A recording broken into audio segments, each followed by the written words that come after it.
Hello everyone, this is Bhavna and welcome to Saini Academy. आज हम करेंगे एक्सरसाइज 1.3 क्वेश्चन नंबर 1। सो क्वेश्चन नंबर 1 समझने से पहले हम तीन नंबर्स को समझेंगे जो इस क्वेश्चन में यूज होंगे। So first is rational, second is irrational and our third number is coprime. ये तीनों नंबर इस क्वेश्चन में यूज होंगे। सो रेशनल नंबर हमारे वो नंबर होते हैं जो पी बाई क्यू फॉर्म में हो, फ्रैक्शन फॉर्म में हो, बट कंडीशन क्या होती है, हमारा क्यू कभी भी जीरो नहीं होता है। जितने भी हमारे natural number, whole number, integers होते हैं वो सभी हमारे रेशनल नंबर में आते हैं। इन तीन नंबर्स के अलावा ऐसे नंबर जो डेसिमल के बाद सेम पैटर्न में रिपीट हो रहे हो, जैसे डेसिमल के बाद यहाँ पे 3434 रेगुलरली रिपीट हो रहे हैं एंड तक, तो वो भी हमारा रेशनल का ही पार्ट होता है। इरेशनल नंबर हमारे रेशनल का अपोजिट होता है। ऐसे नंबर जो पी बाई क्यू फॉर्म में ना हो उनको हम इरेशनल नंबर बोलते हैं। जैसे √2 की वैल्यू अगर हम देखते हैं तो √2 की वैल्यू होती है हमारी 1.414213 और ये वैल्यू आगे चलती जाती है। डेसिमल के बाद वैल्यूज सेम पैटर्न में रिपीट नहीं होती है जैसे रेशनल में रिपीट हो रही है सेम पैटर्न में, उनको हम इरेशनल बोलते हैं। कोप्राइम नंबर हमारे वो नंबर होते हैं जिनका एक ही कॉमन फैक्टर होता है जो होता है 1। जैसे मान लो 5 एंड 7 हमारे दो नंबर्स हैं जिनका कोई भी कॉमन फैक्टर नहीं है, इनका बस एक ही कॉमन फैक्टर है 1। अगर 5 को हम डिवाइड करेंगे, अगर हम 5 के फैक्टर देखेंगे या 7 के फैक्टर देखेंगे तो दोनों का फैक्टर एक कॉमन 1 ही होगा। जैसे आप ले लो 35 एंड 39, ये दोनों भी 1 के टेबल में ही आते हैं। तो ऐसे नंबर जो बस 1 के टेबल में आते हो, पेयर ऑफ नंबर जो 1 के टेबल में आते हैं उनको हम कोप्राइम बोलते हैं। यही तीन नंबर इस क्वेश्चन में यूज होंगे। तो अब हम क्वेश्चन स्टार्ट करते हैं। सो क्वेश्चन में हमसे बोला हुआ है prove that √5 is an irrational. हमें √5 को इरेशनल प्रूव करना है। सो इरेशनल प्रूफ हम कैसे करेंगे, हम सबसे पहले बोलेंगे कि √5 तो एक रेशनल नंबर है। Let √5 is a rational number. हमने सबसे पहले बोल दिया √5 इज अ रेशनल नंबर है।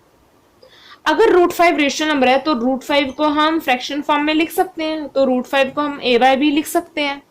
ठीक है, हमने लिखा √5 a बाय b के इक्वल है, where a and b are coprime, और a और b क्या है, कोप्राइम नंबर्स है, इनका बस 1 ही कॉमन फैक्टर है।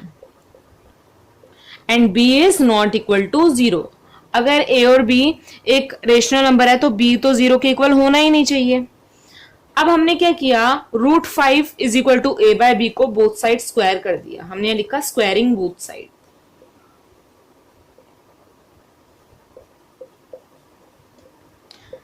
अगर हम कोई भी ऑपरेशन एक साइड करते हैं तो सेम हमें नेक्स्ट साइड भी करना है। अगर हम इसका स्क्वायर करेंगे तो नेक्स्ट साइड भी हमें स्क्वायर ही करना होगा, नहीं तो ये वैल्यू इक्वल नहीं मानी जाएगी। सो a बाय b का भी हमने स्क्वायर कर दिया। अगर रूट का कभी भी स्क्वायर करते हैं तो रूट हट जाता है, ये हमें पता है। सो आ जाएगा 5, ये हो जाएगा a² अपॉन में b²। b यहाँ डिवाइड में है तो उधर जाकर क्या हो जाएगा, मल्टीप्लाई। ये हमारा आ जाएगा 5b² is equal to a²। इसको हम मान लेंगे इक्वेशन 1। इसके बाद अब देखो 5b से मल्टीप्लाई हो रहा है और a के इक्वल है। ठीक है, इसका मतलब ये हुआ ना कि 5 तो a² का एक फैक्टर हुआ कि 5b से मल्टीप्लाई हो रहा है और a के इक्वल आ रहा है। सो हम लिखेंगे 5 is a factor of a²। ये नहीं समझ में आया तो एक एग्जांपल लो, जैसे हमने लिखा 24 को अगर मैंने लिख दिया 6 मल्टीप्लाई बाय 4, तो 4 के टेबल में 24 आता है और 6 के टेबल में भी 24 आता है। तो हम बोल सकते हैं ना कि 4 24 का फैक्टर है और 6 भी 24 का फैक्टर है, तो ऐसे ही 5 भी a² का फैक्टर हुआ। सिमिलरली हम बोल सकते हैं a is also divisible by 5। जैसे हम बोल सकते हैं कि 24 6 से या 24 4 से डिवाइड हो सकता है, ऐसे ही हम यहाँ पे भी बोल सकते हैं that 5 is divisible by a या a² is also divisible by 5।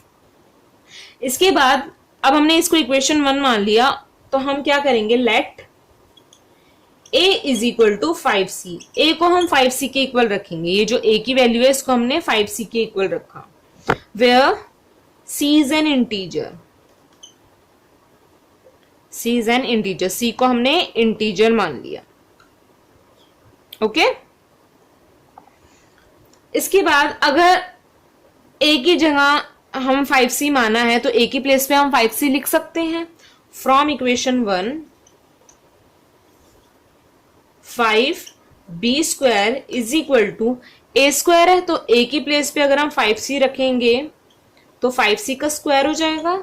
ऐसे ही हो जाएगा 5b square is equal to, अगर 5c का स्क्वायर करेंगे तो 5 का स्क्वायर आ जाएगा 25 और c का स्क्वायर करेंगे क्या आ जाएगा 25c स्क्वायर।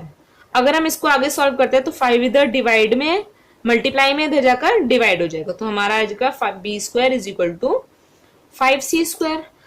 अब जो हमारी पहले इक्वेशन आई थी वैसी ही सिमिलर इक्वेशन हमारे पास आ गई है, तो इसमें हम बोल सकते हैं कि 5 is a factor of b square जो हमने पहले बोला था, and 5 is a factor of b also, यही हम लिखेंगे। अब 5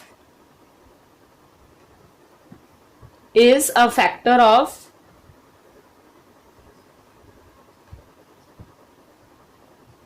b स्क्वायर, कि 5 b स्क्वायर का फैक्टर है, 5 इज अ फैक्टर ऑफ, तो 5 b का भी फैक्टर होगा। अगर b के स्क्वायर का फैक्टर है तो 5 b का भी फैक्टर होगा। अब यहाँ पे हमने बोला है 5 is a factor of b, और यहाँ पे हमने बोला था 5 is a factor of a square, तो 5 is also a factor of a। तो अगर 5 a का भी फैक्टर है और 5 b का भी फैक्टर है, 5 अगर a का भी फैक्टर है और 5 b का भी फैक्टर है, तो a और b तो कोप्राइम हुए ही नहीं। कोप्राइम तो वो नंबर होता है जिनके कोई भी कॉमन फैक्टर नहीं होते हैं 1 के अलावा। सो हम लिखेंगे 5 is a factor of a and b, कि 5 तो a and b दोनों का ही फैक्टर है। सो our contradiction मतलब हमने जो माना था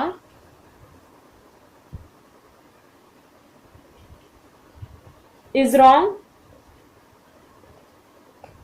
that a and b are co-prime।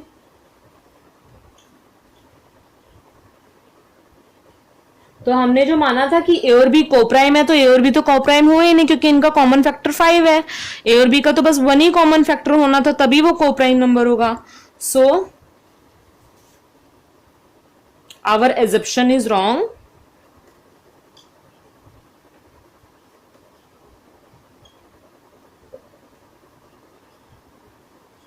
Hence तो हम बोलेंगे कि अगर, इसका मतलब तो यही हुआ ना कि √5 रेशनल नहीं है, और जो नंबर रेशनल नहीं होते हैं उनको हम इर्रेशनल बोलते हैं। तो हम बोलेंगे hence √5 is a irrational number.